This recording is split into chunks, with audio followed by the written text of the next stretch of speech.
Atkins? Yes, sir? I want you to set up an inspectorate for GP surgeries, Atkins. Yes, sir. We'll call it the Quality Certification Quango. The QCQ, sir? Exactly. I want them to have an enormous list of things to check, Atkins. A list so long and complicated, with such unreasonable and far-fetched requirements, that no surgery can ever pass. Yes, sir. Any questions? Won't GPs object to these inspections, sir? Of course they will, Atkins. Of course they'll object, which will make it look as if they might have something to hide. So, is the purpose of these inspections to ensure the safety of the public, sir? That's the ticket, Atkins. If anybody asks, we'll say they're to ensure the safety of the public. But will they actually ensure the safety of the public? Shut up, Atkins. Yes, sir. That's got nothing to do with it. If anybody asks, that's what we'll say they're for. Yes, sir. My father was a GP, Atkins. Did I ever tell you that? You may have mentioned it once or twice, sir. He used to carry out inspections of my bedroom. If he came home from work in a bad temper, he used to say, "Come here, boy. Inspection in half an hour. Get ready." He does sound strict, sir. I used to run up to my room and spend half an hour feverishly trying to set everything in order. Then my father would suddenly burst in, with a great big gin and tonic in his hand. He'd stare slowly all around with his bulging red eyes, and then he'd say, "Lampshade tilted, £5 fine," and he'd disappear with a slam, and I had to pay the £5 out of my pocket money. I expect he meant it kindly, sir. My mother said I should try to impress him. I should make a special exhibit in my room, then he might even give me a prize, she said, instead of fining me. So I made a scale model of the trial of King Charles I out of vegetables. My father was very keen on history. King Charles was a parsnip. The Roundheads were all salad potatoes, and Oliver Cromwell was a big warty-looking spud. It sounds very impressive, Under Secretary. I ran downstairs when I heard him come home. "Papa, Papa," I said, "can I have an inspection, please?" "An inspection, boy," he said. "Very well, if that's what you want." And he followed me upstairs, clump, clump, clump. I flung open the door to my room, brimming over with pride.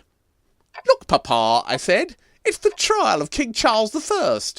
I made it myself." And there it was on the rug. I do hope he liked it. He said, "You know, boy, sometimes when I'm at work, dealing with matters of life and death, watching fit people fall ill, and old people become demented and incapable, the burden of responsibility weighs on me very heavily. But to come home here and see that you've done something like this gives me new strength." How lovely. What did you say? I said, "Papa, can I have a BMX bike?" Oh. What did he say? He said, "You blithering idiot! You've made Oliver Cromwell out of a King Edward. Cromwell hated royalty. £10 fine." And he stumped back downstairs again.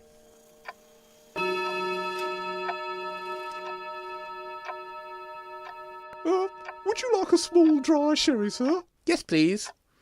With a cinnamon biscuit.